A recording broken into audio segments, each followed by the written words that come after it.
السلام علیکم دوستو، کیا حال چال ہیں؟ تو دوستو، آج ہم بات کریں گے بکری گبن یا پٹھ لینی چاہیے یا خالی بکری خریدنی چاہیے۔ تو دوستو، سب سے پہلے میں اپنا تعارف کروا دوں۔ میرا نام ہے طارق محمود اور آپ دیکھ رہے ہیں ہمارا YouTube channel decent God farming. تو دوستو، بکری کیسی لینی چاہیے؟ بکری گبن لینی چاہیے یا سوئی ہوئی یا پھر پٹھ؟ تو اس سے پہلے دوستو، آپ ہمارے یوٹیوب چینل کو سبسکرائب لازمی کیجئے، ویڈیو کو لائک اور شیئر کیجئے تاکہ آپ اور آپ کے دوستوں کو اس نئی معلومات سے زیادہ فائدہ حاصل ہو سکے۔ میری ذاتی رائے کے مطابق بکری پہلے یا دوسرے سوے میں ہو اور بکری سوئی ہوئی ہو وہ خریدے، یا پھر دوستو پٹھ بکری لینی چاہیے۔ سوئی ہوئی بکری میں اگر کوئی نقص ہوگا تو وہ آپ کو نظر آ جائے گا۔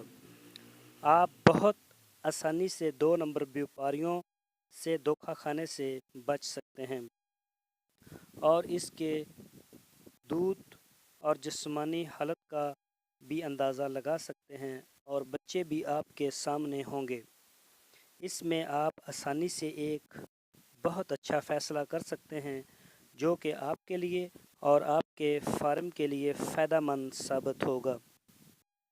اگر پٹھ بکری لینی ہے تو اپنے فارم کے مطابق اچھی جسم والی اور خوبصورت پٹھ لیں، اور اچھی نسل اور اچھے قد والی ہونی چاہیے۔ پٹھ کو آپ خود اچھی طرح سے بنا سکو گے۔ نشو و نما کے مطابق آپ اچھا نتیجہ حاصل کر سکتے ہیں۔ اس قسم کے 2 نمبر فراڈیوں دھوکہ بازوں سے بچ سکتے ہیں۔ اب آتے ہیں گبن بکری کی طرف۔ تو دوستو، گبن بکری اگر تو آپ کسی جاننے والے یا کسی اعتباری بندے سے لے رہے ہیں پھر تو بہت ٹھیک بات ہے۔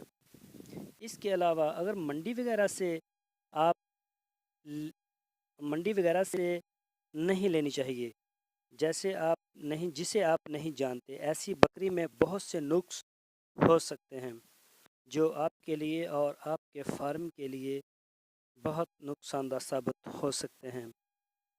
بعض اوقات دوستو ایسا بھی ہوتا ہے، آپ منڈی سے یا کسی انجانے بندے سے سوئی ہوئی بکری خریدتے ہیں، اس وقت یہ بھی دیکھیں کہ کوئی دھوکہ تو نہیں ہو رہا۔ آج کل دھوکے باز بیپاری ایسا بھی کرتے ہیں کہ بکری کوئی اور لے لی اور اس کے بچے کہیں اور سے خرید لیے کوئی نقلی، اور اس کے ساتھ لگا دیتے ہیں، جو کہ بہت بڑا نقصان ہوتا ہے خریدار کا اور اس کے فارم کا۔ تو ضروری ہدایات دوستو، منڈی میں آپ کو آج کل کمیشن ایجنٹ بھی ملتے ہیں جو آپ سے کہتے ہیں کہ ہم آپ کو جانور خرید کے دیتے ہیں، آپ ہمیں فی جانور 100 یا 200 روپے دیں گے۔ تو دوستو، یہ جو کمیشن ایجنٹ بھی فارم کے لیے بہت بڑا خطرہ ہوتا ہے۔ ان کو صرف اپنے کمیشن سے غرض ہوتی ہے، آپ کے نفع یا نقصان سے نہیں۔ تو ان سے بچنا بہت ضروری ہے۔ تو دوستو، اس کے علاوہ ایک تیسری قسم آتی ہے بکریوں کی، جسے خالی بکری کہتے ہیں۔ دوستو، خالی بکری کبھی نہیں لینی چاہیے۔ اگر آپ نے بچے کے لیے بکری لینی ہے کہ وہ بکری آپ کو فارم پر بچے دے گی، تو کبھی بھی خالی بکری نہیں لینی چاہیے۔ ایسا میں بھی آپ کو کافی نقصان کا سامنا کرنا پڑ سکتا ہے۔ ایسی بکری کبھی نہیں لینی چاہیے۔ اگر کوئی جاننے والا بکری دے رہا ہے اور گارنٹی دے رہا ہو اور آپ کو بھی اس بیپاری پر اعتبار ہو تو خالی بکری لینے میں کوئی حرج نہیں۔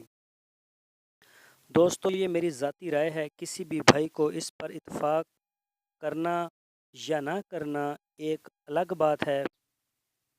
اللہ تعالیٰ تمام بھائیوں کے شوق سلامت رکھے اور نیک نیتی سے کام کرنے کی توفیق عطا فرمائے۔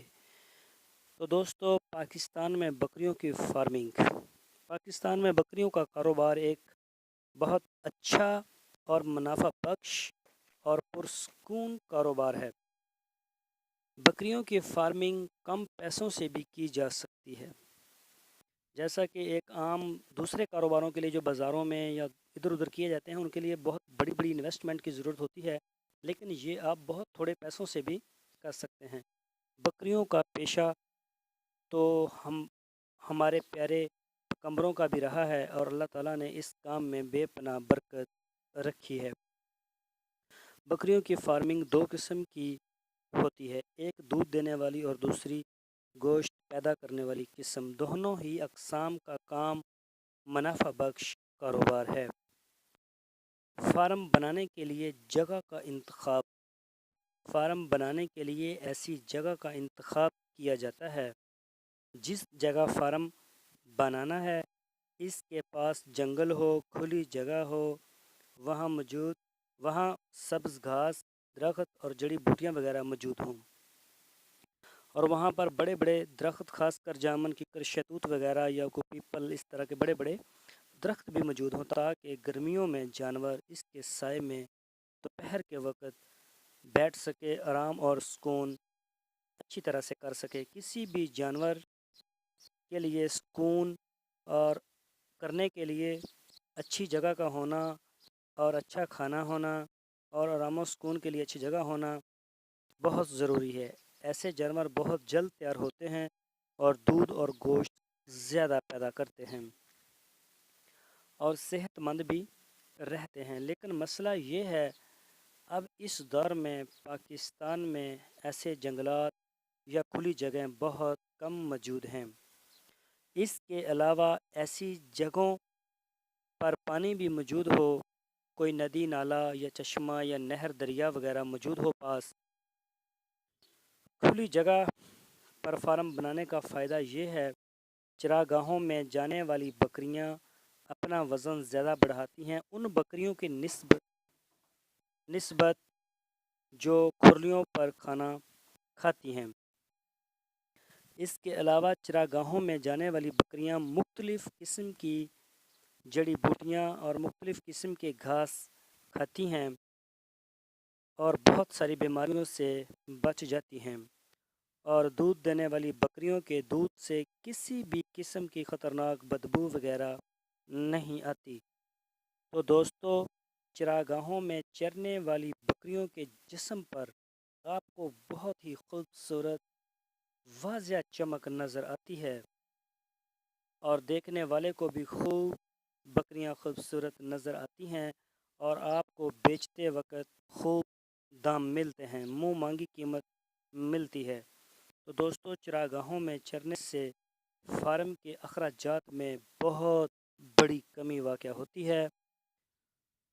تو فارم میں جو سب سے بڑا خرچہ ہے وہ بکریوں کی خوراک کی مد میں اٹھنے والا خرچہ ہوتا ہے۔ چراگاہوں میں بکریوں کو چرنے سے آپ کی آمدن میں خاطر خواہ بے پناہ اضافہ ہوتا ہے۔ دوستو، فارم شیڈ بنانے کے لیے اونچی جگہ کا انتخاب کیا جائے تاکہ بارش کا پانی یا کوئی دوسرا سیلابی پانی کے آنے کا خطرہ نہ ہو۔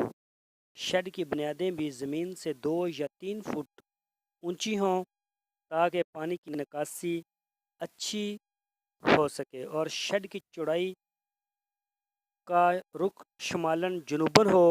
شیڈ کی چھت کا پانی جو بارش کی وجہ سے آیا ہے وہ پانی صحن کی طرف نیچے نہ گرے بلکہ دوسری طرف جائے۔ شیڈ کی چھت 7 سے 9 فٹ اونچی رکھی جائے۔ جگہ ہوادار ہو، روشن ہو اور صحن میں سایہ دار درخت لگائیں۔ شیڈ میں سردی کے موسم میں دھوپ لگتی ہو۔ شیڈ کے فرش پنختہ ہوں۔ اگر کچے فرش ہیں تو شیڈ کی دیواریں کم از کم 2 سے 3 فٹ تک لازمی پکی ہونی چاہیے۔ ٹیڑی بکری کے لیے 10 مربع فٹ چھت کی ضرورت ہوتی ہے اور بڑی بکریوں کے لیے 12 مربع فٹ جگہ ہوتی ہے، اور صحن میں اس سے دگنی جگہ کی ضرورت ہوتی ہے۔ شیڈ کے اندر پانی کی نالی کی چوڑائی 1 فٹ اور گہرائی 9 انچ ہو، اور کھرلیاں شیڈ میں جانوروں کی تعداد کے